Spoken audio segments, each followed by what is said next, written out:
요즘 전기차 시장이 좀 주춤하면서 다들 배터리, 산업, 이거 앞으로 어떻게 되나 궁금해 하시죠? 연일 안 좋은 소식만 들려오니까 진짜 성장 동력이 꺼진 건 아닌지 걱정도 되고요. 아마 많은 분들이 지금 딱 이 질문을 던지고 계실 겁니다. 배터리 산업을 둘러싼 이른바 악재 터널이 끝이 안 보이는 것 같기도 하죠. 그래서 오늘은 이 질문에 대한 답을 한번 같이 찾아보려고 합니다. 자, 그럼 이 해답의 실마리 어디서부터 찾아야 할까요? 우리가 주목해야 할 곳은 사실 좀 의외의 장소에 있습니다. 늘 듣던 자동차 얘기 말고요. AI 혁명의 심장이라고 할 수 있는 데이터 센터.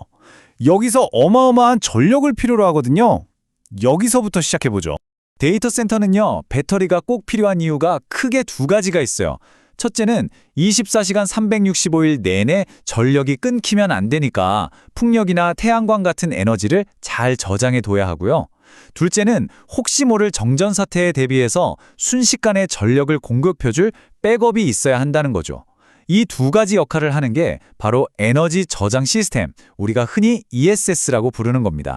데이터 센터 안을 좀 더 자세히 들여다보면요, BBU라는 특별한 장치가 있습니다. 백업 배터리 유닛인데 일종의 무정전 전원 장치예요. 이 BBU의 딱 하나뿐인 미션은 뭐냐? 바로 속도입니다.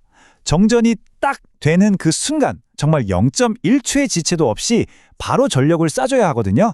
왜냐면 단 한순간이라도 전기가 나가면 상상도 못할 데이터 손실로 이어질 수 있으니까요. 바로 이 지점에서 이 슬라이드가 정말 재밌어집니다. 모든 배터리가 다 똑같은 게 아니라는 거죠. BBU가 필요로 하는 그 폭발적인 순발력, 그러니까 엄청나게 빠른 출력은요, 에너지 밀도가 높은 NCM 배터리만이 감당할 수 있어요. 반면에 LFP 배터리는 속도가 좀 느려서 이런 데는 못 쓰이는 거죠. 그런데 이 NCM 기술, 이게 바로 우리나라 배터리 회사들의 가장 강력한 무기잖아요. 이게 그냥 그럴 것이다 하는 예상이 아닙니다. 실제로 작년 하반기부터 데이터 센터를 새로 짓거나 또 기존 장비를 교체하는 수요가 막 터지면서 한국 기업들이 만드는 이 NCM 기반 BBU 주문이 정말 말 그대로 폭발적으로 늘고 있어요. 이미 눈앞에 현실이 된 새로운 성장 동력인 셈입니다. 결국 데이터 센터가 K배터리에게는 완전히 새로운 기회의 문을 활짝 열어준 셈인데요. 자, 여기서 끝이 아닙니다. 이 흐름을 이어받을 다음 주자는 훨씬 더 흥미진진합니다. 바로 휴머노이드 로봇입니다. 한번 상상해보세요. 사람처럼 걷고 움직여야 하는 로봇인데 자동차에 들어가는 것처럼 크고 무거운 배터리를 짊어지고 다닐 순 없잖아요. 그쵸?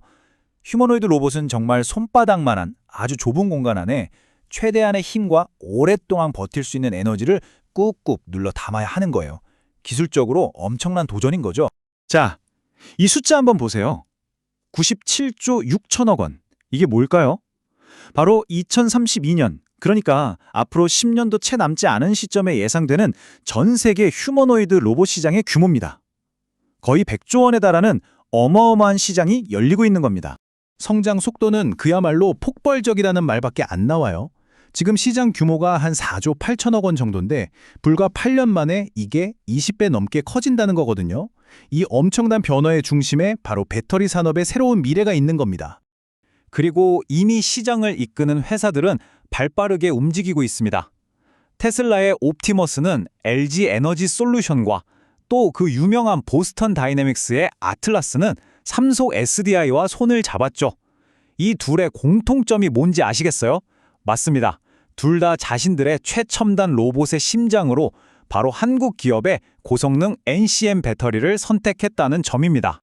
물론 한 전문가의 말처럼 로봇 배터리 시장은 정말 이제 막 시작하는 단계입니다. 지금 당장 엄청난 매출이 나오는 건 아니에요. 그보단 과연 어떤 회사의 기술이 미래의 표준이 될 것인가, 바로 이 기대감이 중요한 시점이죠. 그런데 그 화살표가 지금 한국 기업들을 향하고 있다는 건 꽤 분명해 보입니다. 자, 그럼 이렇게 ESS와 로봇이라는 새로운 그림을 머릿속에 넣고 다시 처음에 그 질문, 전기차 시장으로 돌아와 보겠습니다. 우리가 언론 헤드라인에서 보는 것보다는 훨씬 더 복잡하고 또 흥미로운 이야기가 숨어 있습니다. 글로벌 전기차 시장, 이게 한 덩어리가 아니에요. 지역별로 상황이 완전히 다릅니다. 유럽부터 볼까요? 독일이나 영국 같은 큰 시장에서 보조금이 다시 생기면서 약 20% 정도의 꾸준한 성장세가 기대되고 있어요. 꽤 괜찮죠? 반면에 우리가 가장 걱정하는 미국 시장은 단기적으로는 좀 주춤하는 게 맞아요. 하지만 올해에만 무려 32종의 신차가 쏟아져 나오고 또 주정부 차원의 규제가 계속되면서 잠깐 주춤했다가 다시 성장세로 돌아설 거라는 전망이 많습니다.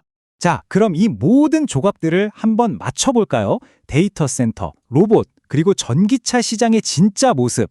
이걸 다 합쳐보면 K배터리의 새로운 경쟁력이 어디에 있는지 그 그림이 아주 선명하게 그려집니다. 아주 간단하게 정리해볼게요. 첫째, 데이터 센터와 로봇이라는 돈이 되는 새로운 시장이 열렸습니다.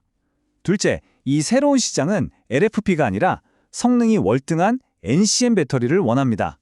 그리고 셋째, 이 NCM 기술이야말로 우리 K배터리가 세계 최고라고 자부하는 분야죠.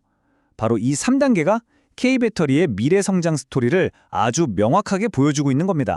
전기차 시장이 잠시 주춤한다는 안개 너머로 데이터 센터와 로봇이라는 완전히 새로운 땅이 보이기 시작했습니다. 이제 K배터리는 단순히 자동차를 움직이는 걸 넘어서 AI와 로보틱스라는 이 시대의 가장 거대한 변화에 에너지를 공급할 준비를 하고 있는 거죠. 과연 그 다음 이야기는 어떻게 쓰여지게 될까요?